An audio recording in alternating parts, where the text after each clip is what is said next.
ꯇ꯭ꯔꯁ ꯑꯁꯤꯅ ꯑꯩꯒꯤ ꯏꯐꯝꯗ ꯈꯨꯠꯁꯤꯟꯅꯕꯤꯔꯤꯕ ꯃꯅꯥ ꯑꯁꯤ ꯑꯩꯒꯤ ꯑꯣꯏꯅꯗꯤ ꯃꯇꯤꯛ ꯆꯥꯗꯕ ꯌꯥꯝꯅ ꯄꯥꯡꯒꯟ ꯁꯣꯟꯕ ꯃꯤꯗ ꯑꯔꯨꯝꯕ ꯄꯣꯠꯂꯨꯝ ꯑꯃꯈꯛ ꯊꯥꯡꯒꯠꯄꯒꯨꯝꯕꯅꯤ ꯍꯥꯏꯅ ꯑꯩꯅ ꯂꯧꯖꯩ ꯑꯃꯨꯛꯁꯨ ꯑꯁꯨꯃꯥꯏꯅ ꯈꯜꯂꯤ ꯇꯨꯔꯦꯟꯒꯤ ꯏꯆꯦꯜꯗ ꯏꯔꯩꯅ ꯑꯗꯨꯝ ꯂꯩꯁꯤꯟꯗꯅ ꯊꯝꯕꯤꯔꯕ ꯌꯥꯝꯅ ꯃꯒꯨꯟ ꯂꯩꯔꯕ ꯎꯄꯥꯜ ꯑꯃꯈꯛ ꯑꯩꯉꯣꯟꯗ ꯐꯪꯖꯧ ꯍꯥꯏꯅ ꯏꯟꯁꯤꯟꯕꯤꯔꯛꯄꯒꯨꯝꯕꯅꯤ ꯍꯥꯏꯅ ꯑꯩꯅꯁꯨ ꯂꯧꯖꯩ ꯃꯁꯤ ꯑꯩꯒꯤ ꯂꯥꯏꯕꯛ ꯐꯕꯅꯤ ꯑꯃꯨꯛꯁꯨ ꯂꯈꯤꯄꯨꯔ ꯑꯦꯔꯤꯌꯥꯒꯤ ꯄꯦꯅꯥꯀꯥꯟꯗꯤꯒꯨꯝꯕ ꯃꯐꯝ ꯑꯃꯗ ꯑꯁꯤꯒꯨꯝꯕ ꯒꯨꯔꯨꯒꯤ ꯅꯤꯡꯁꯤꯡ ꯃꯅꯥꯒꯤ ꯊꯧꯔꯝ ꯄꯥꯡꯊꯣꯛꯄꯁꯦ ꯃꯁꯤ ꯈ꯭ꯋꯥꯏꯗꯒꯤ ꯃꯐꯝ ꯆꯥꯕꯅꯤ ꯀꯩꯂꯥꯁꯇ ꯂꯩꯔꯤꯕ ꯁꯤꯕ ꯃꯍꯥꯗꯦꯕꯒꯤ ꯃꯐꯝꯗ ꯍꯅꯨꯃꯥꯟꯅ ꯂꯩꯍꯥꯎ ꯑꯃ ꯀꯠꯆꯕꯒꯨꯝꯕꯅꯤ ꯍꯥꯏꯅ ꯂꯧꯖꯩ ꯀꯔꯤꯒꯤꯗꯃꯛ ꯋꯥꯍꯪ ꯂꯥꯛꯏ ꯂꯈꯤꯄꯨꯔ ꯂꯝꯗꯝ ꯑꯁꯤ ꯃꯇꯝ ꯑꯃꯒꯤ ꯄꯨꯡ ꯏꯁꯩ ꯖꯒꯣꯏꯒꯤ ꯔꯥꯖꯙꯥꯅꯤꯅꯤ ꯉꯁꯤꯁꯨ ꯃꯥꯒꯤ ꯃꯃꯜ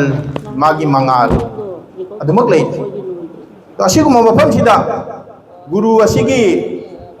ꯅꯤꯡꯁꯤꯡ ꯃꯅꯥ ꯌꯦꯟꯊꯣꯛꯄꯒꯤ ꯊꯧꯔꯝ ꯄꯥꯡꯊꯣꯛꯄ ꯍꯥꯏꯕꯁꯦ ꯃꯁꯤ ꯈ꯭ꯋꯥꯏꯗꯒꯤ ꯃꯐꯝ ꯆꯥꯕꯅꯤ ꯑꯩꯅ ꯂꯧꯖꯩ ꯑꯗꯨꯒ ngasi hiram masiga mari lainana aiki maigedegi thamjaning badi sini aini ngaidi mayam ni adubu ngasi gi telo matam masida ina tentang na thamjaning badi sini ai isagi oina aigi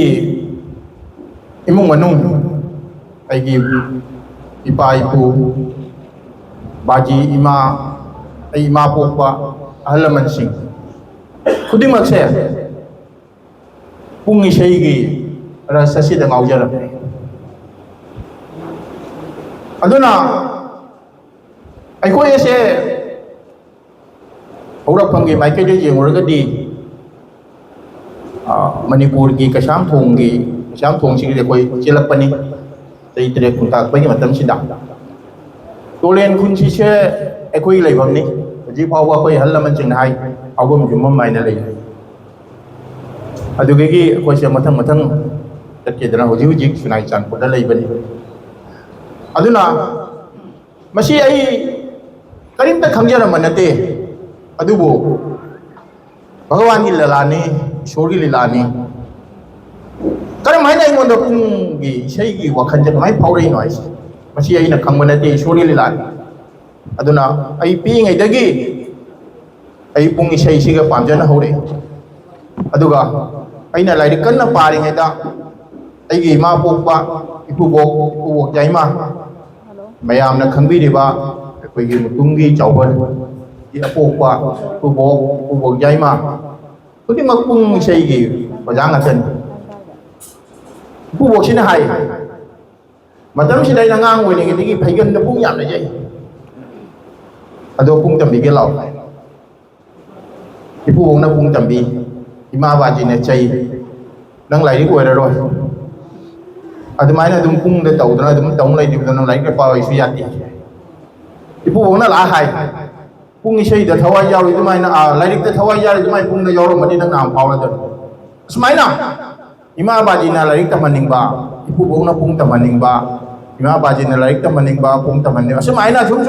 mari tawna lak pa sidedi aina dum ngam da na pung he tammi aduna ai class 8 tamma matam je luhung mo pung je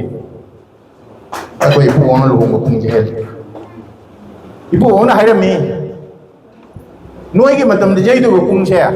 kana mai je kani ai da dai mo nang tan cha pung lon mayam je phau tan cha pare mayam sin nang je rak tu se matam sin noi matam de je du se aduna ipu oi matam gi je ba pung sidi pung chang je pung se sang na je pung lon amana inil puna sang na men ka se matam du men sang ai dra men se sang na je ram แต่มาดูกี้ฉันน่ะมีตัวพวกนะจริงๆพวกน่ะให้เริ่มบ่ดอกมวยฮานะมึงก็หลักก็ต้องชิบอีไม่โวยดูเริ่มเลยตัวหายนะพวกน่ะหายไปตัวป่วยแต่หายดีว่าคนน่ะพี่ไงกี่ปุ่งแต่มึงไงกี่มาตั้งสิดาคนกษัตริย์สิดามันมึงจัดป่าวจะเอาหุ่นก็ไอ้เถียงนั่นจะเลยมันน่ะซีเนียร์นี่มาก็ถาร์ก็มาดีนี่อาหารบันไดคุยกี่น้ำเริ่มกี่ผู้กำคอยได้หันหน่วยบ่จานี่อันนั้นนักสังเกตกี่ใกล้ทันนั่นเลยจ้ะบ่บ่จานี่จานปูกี่น้ำเริ่มกี่กำวะอันนั้นมาดูเมนมาดีปุยอันนั้นดูเมนไหนไม่ใช่เจ้าหรือว่าสังสารมามันนี่อาศัยกี่เลยจะได้บ่สังเกตกี่ใกล้ชิดเลยดีบ่พยายามใช่ไหมสิน้ำหน้าปุยกี่ข้างในนั่นเลยจ้ะบ่อันนั้นบ่จานಅದು ಗೆ ಹೇಗೆ ಮತ್ತಂದ कोई लमगाम the लागा मुच मो जाय रे खने इचा the लागा ना इचा वजा दीप सिंह खने अदुगा लखी कृष्णपुर द लागा ना तेंगसुबम की वजा अरे का वजा लई दे खन अदुना ai nào sẽ phau रे मरम दी कई नोयदा वजा सिंह दुदी अदुमक थुखी अदुगा वजा सिंह न जेरम पुंगलोन दुदी ngasisu hingna lei aduna mioi bagi samasa sida chanabi haibesina hingna lei howi chanaram mi singduna mangki masigi wakhan si ina khalluraga ibung inda smai paujei sinpham di lei honi sinmi di chakhini sinmi mana tawam thabak tu di mutpanai tana mang balai tana lei honi aduna kumuchang wajasina yang pamjana na jai mo kunglon khara masi ngasi wauda aku na kau ngam de le magi oja si mo khobon yang phai cholom phai tanya meja yang phabo ja ni aku na pi ngai da chai pung che tau jar ko ni na oja si marin che khangi matam du di cycle ga pung ga thana ba ya ba na te aduna cycle sida oja sing sina matam du oja sing suna पुंगसे पुवा मतम दुगा पुंगी थासे सो सेममी मदुदी cycle की मनिंग सिदा पुंगसे किसन पुवा मतम सिदा jacking चा मतम the मतो तंग ग पुंगसे जब से गिन गानि माइ मखोचे अदुगी थाक जौना पुंगी मरु मनाव सेममे हुजेक्ति मदुगी विद्या से खरा वाला मानेना आइना खंजे अदुना मागी मरु पुंखोन मागी मनाव पुंखोन हाइबेसिदा मयामना सोनै अदो खुद फबदा तिनसुबम की वजह कुल लखी का कनोगी कृष्णपुर की जा ले रे है नहीं चलो कोथोन तंजा में जा फबदा कुमुचम वजह है नहीं अदु के हे मखादा अहुम सुब थाक पे ले से इचा की कनो कोई की जेपसिंग पचाई पुदेपसिंग सासिनी अदुना कुमुचम वजह की मागी जम हईजरी बा जम पक्ष बा पोट अमा खक मागी चारिदानदा कोई फाजे होई से तता थई ने थे तता थई न थका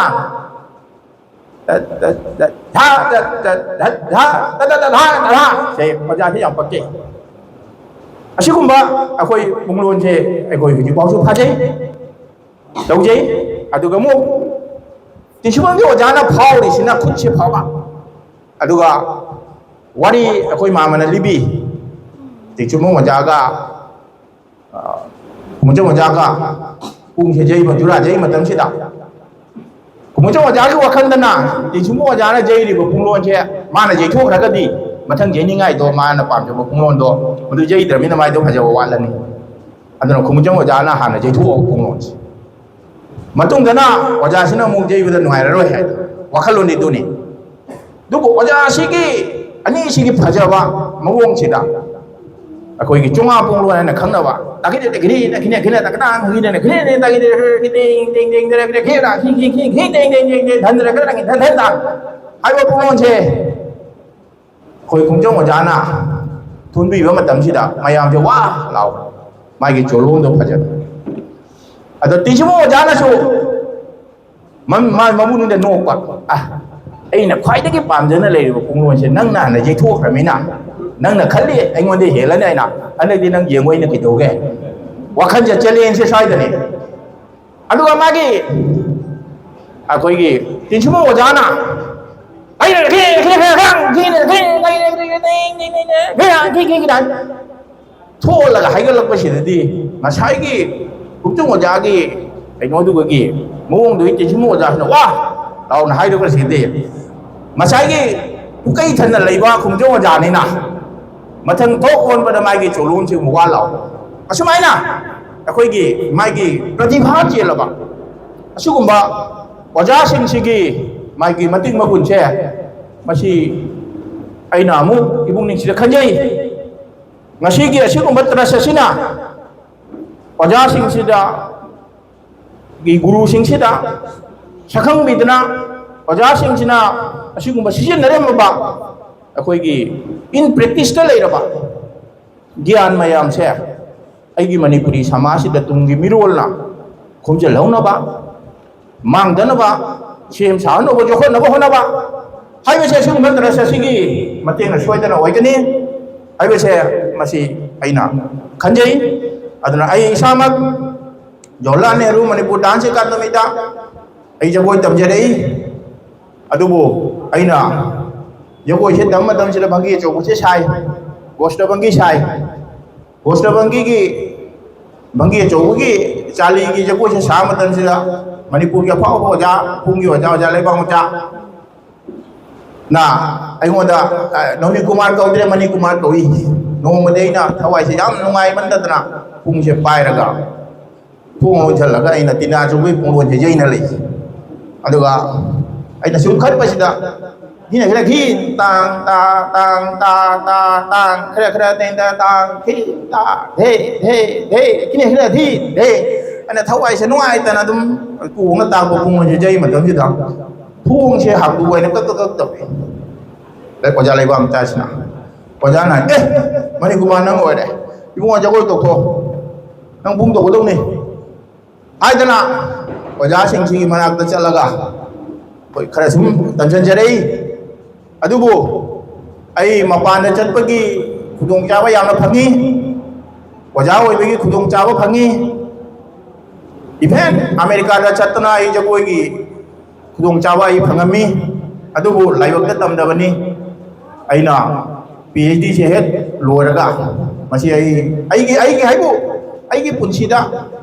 matam je sumang mangan de ngasi su chala su khali tuma su khali aduna ai di lai pa masi chia da nongali aduma aina research to matam da mayam no wei da ngangi haini direct Chambini ke jangkai ma thui se masi alphabetical order matung na larik se iro matung da phalang da loi thele thela gai thesi se I matam se da karam malari na krang changa kani ai se madu masai alphabetical order matung ni I riba larik tui matung ni reference piraga adu main tawraga ai koi research tawjarei aduga marak ko so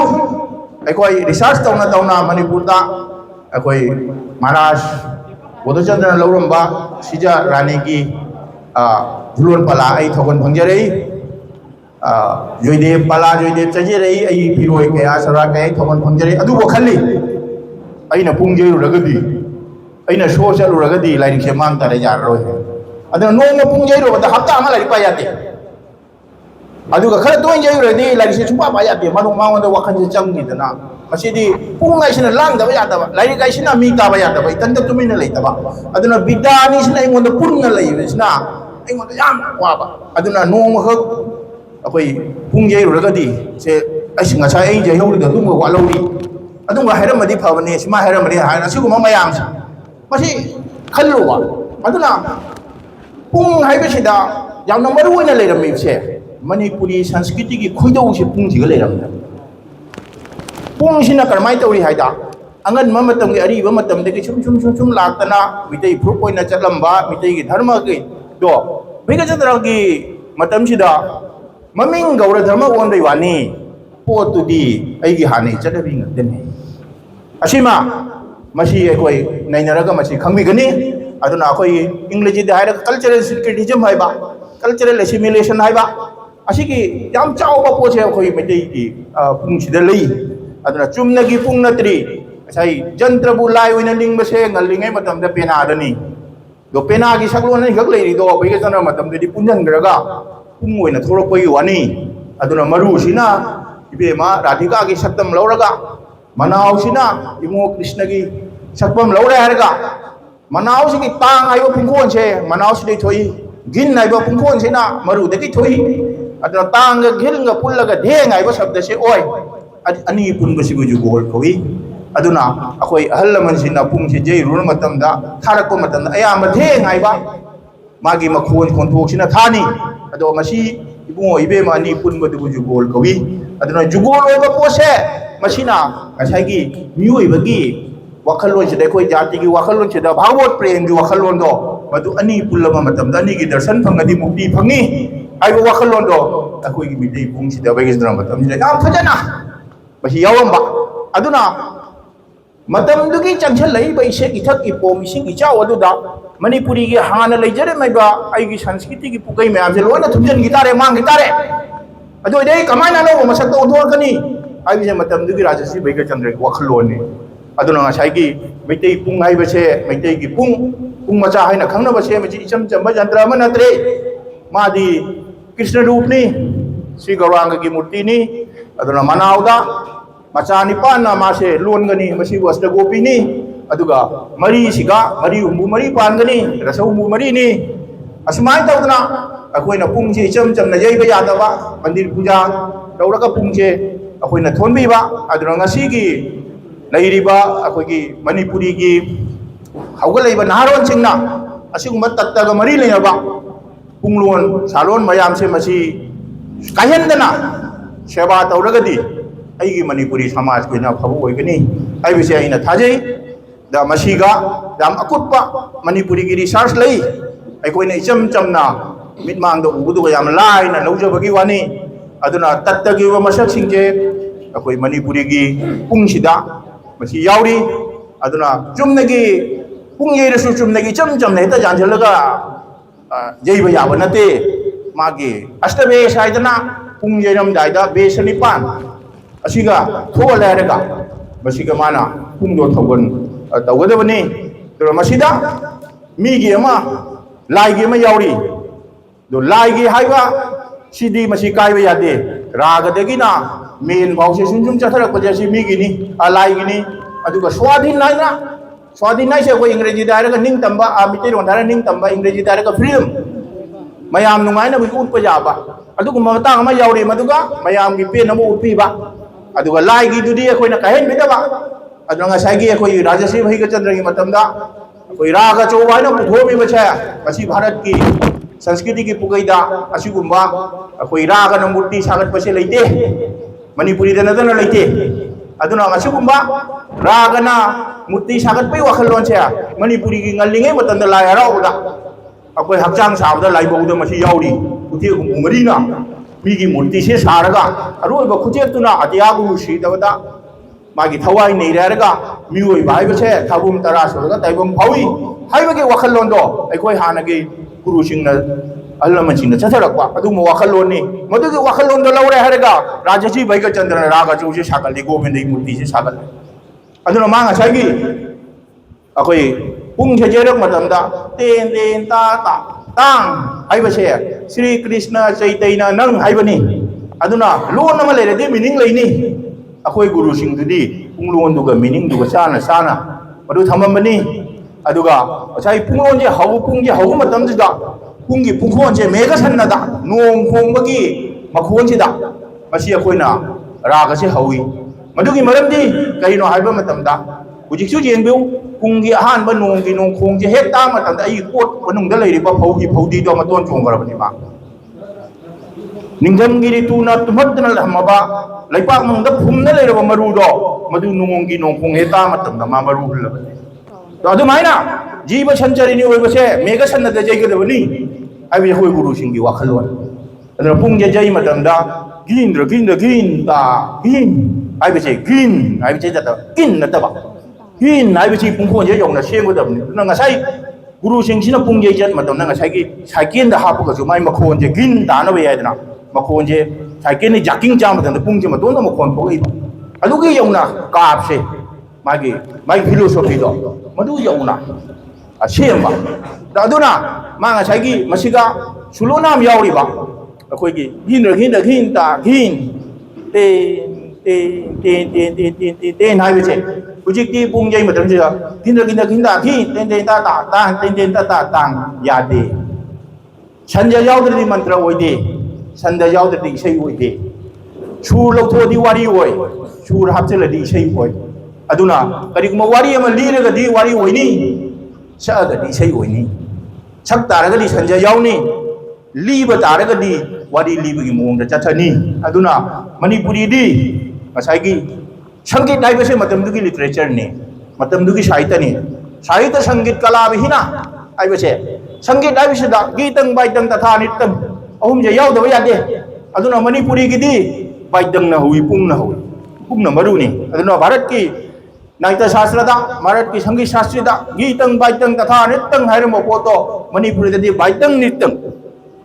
हाइबसेना बाइदसिना हावई अदुना अखोइदि संगीत पुंजे पुंग न हुई पुंग होबै मरमदी कइनो दे इबुंगो मातने गोविंदनी औरंगमुक्तिनी हाइबने अदो अदो खोइना चंगसन मतमसिदा अदुना इबुंगो मागी नाम सिदी इबुंगो मागी पेनबसिदी सुलो नाम होय अदमा चै गिन श्री कृष्ण चैतन्य नंग आइरग तेन हाइसिगा हरे कृष्ण कृष्ण कृष्ण हरे हरे राम राम राम हरे हरे हाइबसे जौदि फाउदा तेन दांग हाइगदो पुंग येरी मेदुनो भाव ताद्रमिना तेन ता याद्रबा अदुगा माना सोयरमिना अखोय मयामगी ओइना सोयरबा अखोय मयामगी मुक्ति फंगनबय दमकता मांगोंदा बाटोन कलगा नंगना अखोय मयामगी से उद्धार तौबिगो हाइबदो मदुगी भावदो मागी अखोय हल्लमन थमब थौ अछगी लेरिबा अखोय लंदो मदु माना मफम जाना सिजनबीद्रे हाबा ngasi gi asigumba trasa sina tijen hunjen nabagi khudong chabe soidana pirakani aibese masi aina thajajai aduga mathang da so asumana oheningi aigi wakhaloni aigi di ngasi gi se phangjari ba mana se koi sana dagi hendraba dugena wangaba award amani haise aina laujai do asiguma award sina aige koksida matang wakan khangal lei manamdi kaino haida guru singna thamamba asigumba lanse akoina kramai jokat pajai haiwe matang duga ai wafam amani tang thamjage aduna ai khoi gumba ungjai ba manga taruk tang khanbiu aduga guru singna thamamba tan singse amama mayam mamanda jehilo tan mayam se mayam na dumna manipuri dadi ता लाइसे मतम खंगनबा वखलोन अमनी ता लाइबसे episode नि वारी अमनी अदुना नवचारिताल जैसी घनबारी जैसी मई करुणा जैसी हाइबसे वारी गी तांक अममा सिबु ताल कवि अदुको ताल गे मनमु मतम गी तांक से कत धेंदा तेंदा हाइबसे मसी गी तांक चिचली से मसीना ताल कवि ताल से कॉन्सेप्ट अनि थोकना चली तो असिगुम्बा अखोगी लेजरिबा मयाम से मसी इन प्रैक्टिस ता अदुना ngasiगी ट्रस्ट दाइन हाई विजन थमदि मिशन नसु लेयु मिशन गा विजन गा नि से पैसा अमतै ममाइने अदुना पैसा अम खोतपदा नाकल म खोतपदा पैसा दो चत्तबद माइना विजन गा मिशन गा नि से पुन्न लेद्रगदि संसारदुगी ऑब्जेक्टिव तो संसारदुगी पांडम दो मधु फंगमंगमोय अदुना ट्रस्ट अखोइसु मतेंग तौजनिंगे गुरु की सेवा उन्ना मतेंग तौजनिंगे ट्रस्ट लुपा लिसिंग तरा पिरगसु अखोइसु लुपा लिसिंग तरा कुन कटबा याइदना जगै उंगु कटबा याइदना अदुगा असाइगी गुरु सिंगना थमंबा प्रॉपर्टी मयाम से दान मयाम से जगोइदा हेरगना जगोइदा असिके कोई कला है जे तो पमने मणिपुरी से अदुना अखोइना मपांदा अखोइ अइना गुजरात चचरुई अमा अमदा चचरुई आदरे नोइगिदी लैसे कमाई कल्ली आबिसदा ए अखोइदी जगोइ रास की मपोम जगोइ से कल्ली लै कटपसे लै हेकपसे कोइ लै आइदुगा ए कमाई हे आदा मोइदी लै हेकपसे समाइ ना हे कमाई हे मोइ जगोइ दुगा एना अखोइदी कमाई हेकती कमाई हे आइदा मरमदी कइनो आइदा चनबी है कला की चनबी अनी से खेने अखोदी जगोई की मपोसीद जगोई रास्ता मालिका मालोती लवंग केतु की श्री कुसुम लैहौनागेश्वर है मालिका मालो पाई आर्ट से मिट का खुद का हक्चांग से अखोईगी पुलप चत यादव अदो मा लई हेबदा ललिका मालोती लवंग केतु की है अखोईदी यामना माधुर्यगी रसिदा यामना थोटप मेंबसिदा चचेबनीना भारत नाइटमगुम्बा ओडिसीगुम्बना फेंग फेंग चोंगना साब जगोइदो अखोईगी अतपसिना चंग्र मतमददी माना जोई तो दुना अखोई गुरुसिंगना हाई इबुंगो संगीत की फजबदी सर्गद लेतबनी मर्तद लेब हाइबदी कइनो हाइदा अखोईगी संगीत तोंददी दुक्ता लोइसे यादे मैथल लोइसना दुक्ता लोइ ओइगदबनी हाइबने अदुना ngасidi अखोइना मेन थाउना थैना नगरा थैना ग्रादा थैंग्रादा थैंग्रादा थैना नगरा थैना ग्रादा हाइना लेजगदबदो पुंजेदुना मदुगी वांगमदा चक्रमिना हौरको मतना थैना थैना ग्रादा थैना थैना ग्रादा लोइदो पुंगमद्रमिना मा ngасai अरुइबगी पुंगलोंद बेबार याउद्रिबा असुमाइना मागी लैरिबा अखोइगी डिसिप्लिन मयाम सिगी मागी डेकोरम मयाम से we have to maintain it अदुगा अखोइगी इनफॉर्मेल की थोड़ाइबो पोर्से फॉर्मलाइज कमाई तौनगनी एकेडमिक लेवल कमाई पुगतगनी so many questions are there अदुना अखोइना मसी हुजिकी 21st सेंचुरी दा असिगुम्बा मणिपुरी की ममल लेबो पोर्से आइगी ग्राउंड वर्क दा लेजरिबसिगा फॉर्मल ओइबो मवोंगदा लेजरिबा माइगी जगत अदुगा अनि से समनहनबा ngमगदी मणिपुरी की ओइबा जम अचौबा अनौबा सक्तम ममा ngasiगी वार्ड से सु पंगमगनी मरुओइना बराक तंपासिदा अखोसे मणिपुरी अखोसे मसिंग लिचै अदुबो अखोइगी कला सिदी ना फु अदुना आइगी वखंदा असमाइना फाउजै आई इसामक आई चाही अनि मुगै थबक लैरी चाही हुंबु ओरेदी लोरदमने सर्टिफिकेट तसु खरा हुरान बगा अदुगा चाही हुंबु मंगा फावा थबक तौबा याबै खुदोंग चाबा फंगबसिगा आई हुजे मरेंग मरेंग चली मरमदी आई जगोई की होइबा पुंग की होइबा इंस्टीट्यूशन से यामना कोई फॉर्मल होइबा मोंगदा मसी तमनिंगी मरमदी कइनो आइदा पुंग जेरी ममी दुना चक्रगा हाइबा ngमद्रे मणिपुरी की पुंगोंदा अल्फाबेट क्या लइ गाइस तभी लागे दे हाइ ngमे दो आई चला हाइउरे तो वी हैव द अल्फाबेट्स मनाउदना सुक्लै मरुदना सुक्लै नंगी कइनो दुगा कहरबा धागे तते ताके दिन धागे तते ताके दिन नि जइरिबो वी हैव आल्सो अखोइ सुलै दिनते ता धेंगी ता दिनते ताते मनुंगी पोइबो पोतुनि अमगतनी सरफेस ते खेनाबगी वाने अदो मणिपुरी की समाइ लै हाइर मतुन मा ज्ञान तायबा लुरिदि हाइबिनबो लैते अखोइ हुजि पुंग जइबा इसाइ सकपा मयाम गुरुसिंग लैरमबदो खंगदि खंगका माइ पोतु मिंगोंदा हाइगमदबो असिगी असोन मंगक अखोइना ngasi बावा मसी लैरि अदुना अखोइ से फॉर्मल लेबो पोसे फॉर्मलाइज होहेनबा दो असिगुम्बा अखोइगी मना पीबगी ट्रस्ट ना जिंगबसिंचे तोंगान तोंगान बा मफम the लिंगत पिदना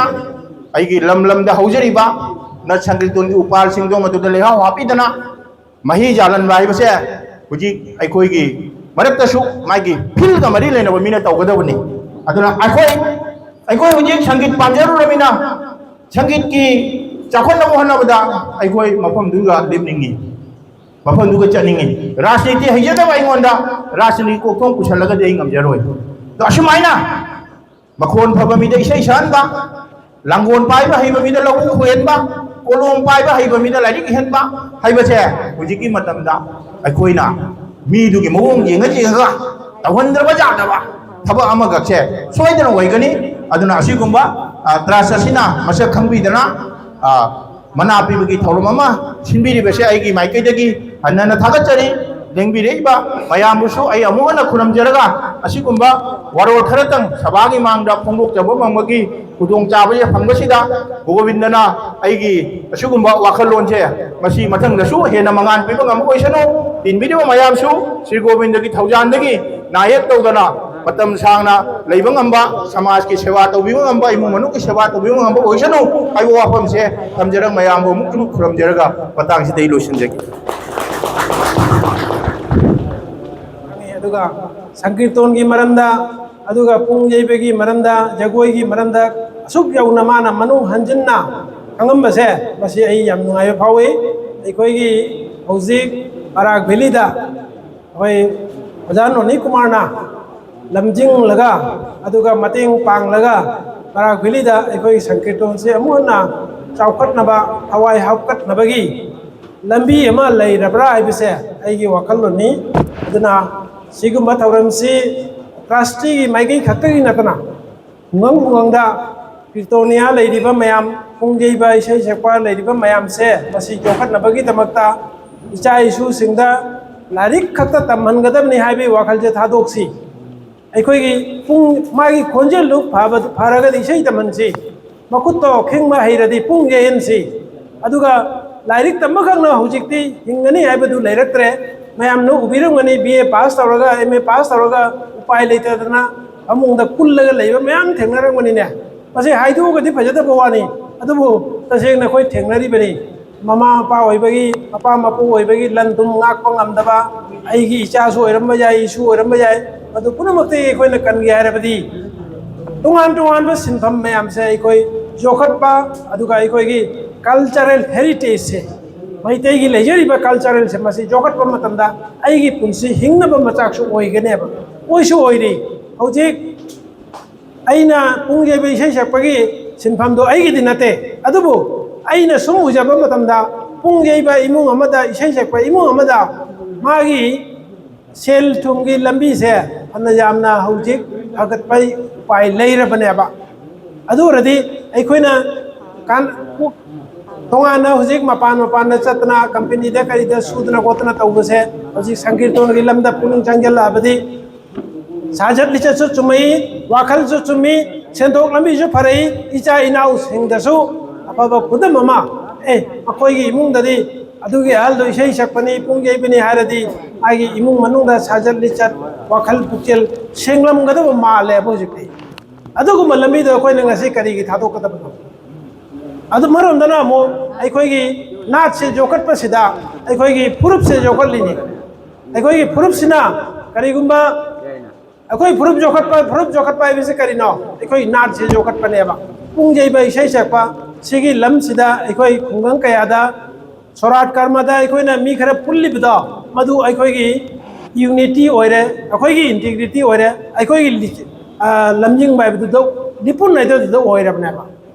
ado maram chumna classically natraga base knowledge based ta ikoi sengbalaga di ikoi gi nat se tum koina pungsina lehogani aduga imung manungda lamen tu yen ba katu karan mayam ama tholei se madu sukara ikoi control to bang ngani ye bise ai masi made mayam da thamjage aduga matam se khajitang thengtharak pa adi hendarak panina ai hojik ikoi gi se loisna bai thaurang tawjarage aduna aroi bada aina haija ningi di mayam aham masida matam kaithokna lakpiriba aduga oja sing ichali che sing imaino namaki hamda ekoi gi thagat wai khradang thambin bai tamakta ekoi kaisam sana hal dai microphone se ekup khradang china jage airaga hi sana hal bo ko samjare ke